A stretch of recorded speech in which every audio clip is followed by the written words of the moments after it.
एबे कालिया योजना को नहीं बहुत बड़ गुरुत्वपूर्ण खबर आसुची। तासह प्रधानमंत्री किसान योजना को नहीं बहुत बड़ खुशी खबर आसुची। जदि आपण कालिया योजनार हिताधिकारी किंबा पीएम किसान योजनार हिताधिकारी तो भिडियोटी को शेष पर्यंत देखंतु। कालिया योजनार टंका मिल सारिलाणी एवं पीएम किसान योजनार टंका आगकू मिलवाकू जाउची। जदि आपण क्षुद्र नाममात्र चाषी, जदि आपण अकाउंट कालिया योजनार अष्टमी किस्ती आसीनी तो भिडियोटी को शेष पर्यंत देखंतु। मु आपण को कहीदेवी कौन कले आपण अकाउंट को कालिया योजनार अष्टमी किस्ती आसीजिव। संपूर्ण अपडेट जानापी भिडियोटी को शेष पर्यंत देखंतु। डेरी न करी चलतु भिडियोटी को स्टार्ट करनेबा। तो भिडियोटी स्टार्ट करने पूर्व आपण को छोट छोट अनुरोध, चैनल को जदि प्रथम थर आसी तेबे सब्सक्राइब करी बेल आइकन को ऑल कर दियंतु। प्रत्येक दिन एपरी कालिया योजना एवं पीएम किसान लिस्ट अपडेट पाइबा नुआ वर्ष अवसर चाषी को राज्य सरकार भेटी हिताधिकारी को मिला अष्टम पर्याय कालिया टंका। कृषक मानक निरापत्ता, राज्य में दारिद्र्य दूरीकरण एवं समृद्धिर धारा को त्वरान्वित करिबारे गुरुत्वपूर्ण भूमिका ग्रहण करिछि। योजना कालिया योजना माध्यम चाषी मानकर हित साधन पाई राज्य सरकार एक सामूहिक एवं परिवर्तनशील सहायक व्यवस्था प्रतिष्ठा करी कृषि भित्तिक समृद्धिर धारा को त्वरान्वित करने लक्ष्य रखिछंती।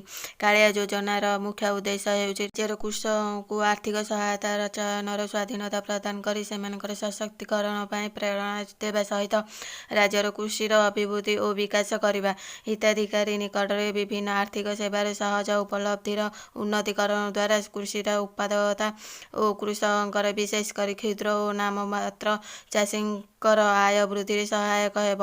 कालिया योजना माध्यम राज्य सरकार 92% चाषी एवं प्राय समस्त अभावग्रस्त भूमिहीन चाषी मानक परिसरभूत करने व्यवस्था करिछंती।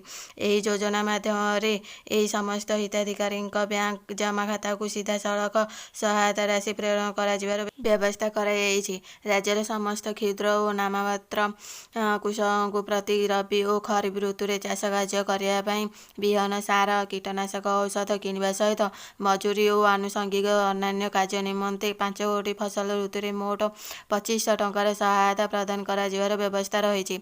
एही योजना चलित 2018-19 रबी ऋतु कार्यकारी कराଯାଉଛି। अवसर चाषी को मिल कालिया टंका जहाँकि सरकार तरफ भेटी समस्त कालिया हिताधिकारी को मिल 2000 टंका लेखाएं। तेबे यह डीबीटी माध्यम अर्थात सीधा सड़क हिताधिकारी अकाउंट को टंका चलीजिव। तेबे विशेष सूत्रु मिलता खबर अनुसार राज्य सरकार 40 लाख चाषी 4000 टंका लेखाएं मोट 800 कोटी टंका आर्थिक सहायता जोगाइबे।